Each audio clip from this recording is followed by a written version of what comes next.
Hello and welcome, my friends and viewers, to this week's episode of Legendlore, where I draw pictures of characters, monsters, gods, and other things from D&D 5th edition, while giving a small but quickly digestible history about them.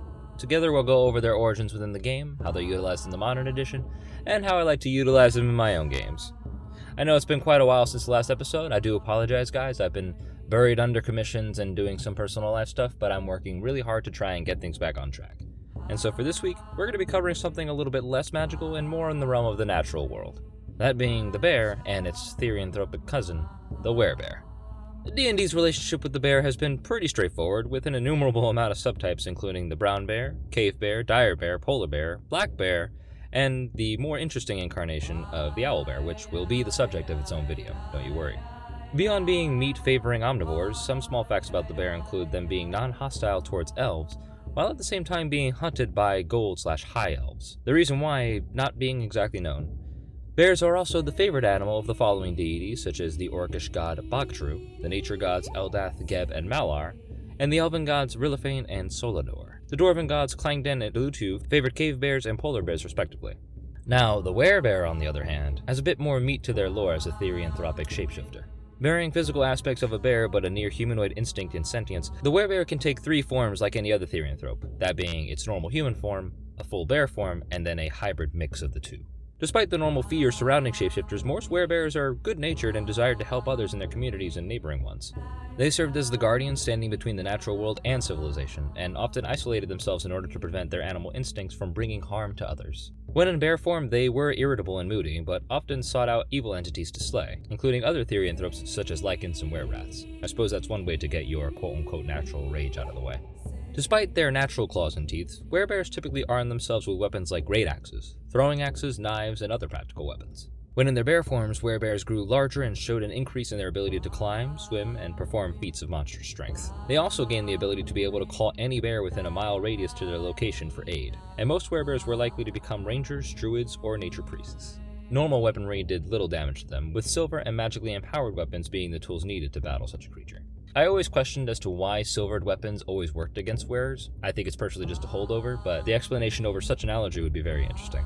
Werebears were mostly solitary, living in forests near waterways on the outskirts of civilization, and like most lycanthropes, there were both their true and their infected members of their species, the former being born with their condition while the latter was turned by being bitten by another werebear.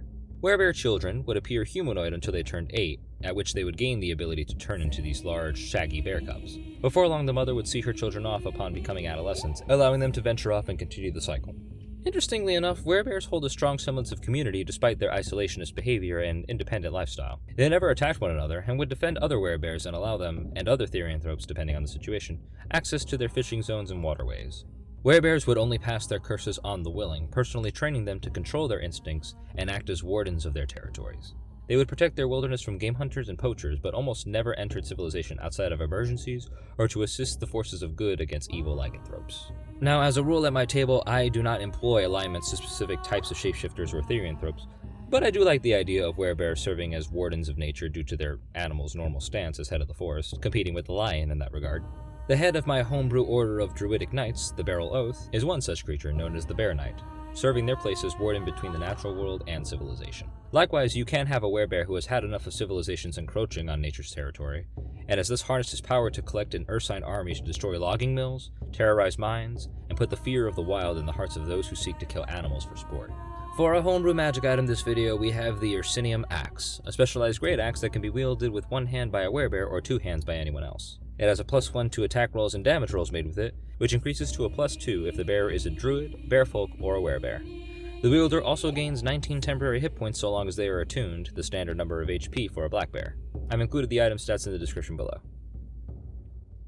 The bear and the werebear both have deep, intense roots in D&D as both starting simple encounters and the subject of interesting roleplay in regards to the telltale curse of lycanthropy, and how it can function with other forms of animal. I never suggest that one would follow the process of attaching a one-size-fits-all alignment to these creatures, so absolutely play with the different possibilities that they can present.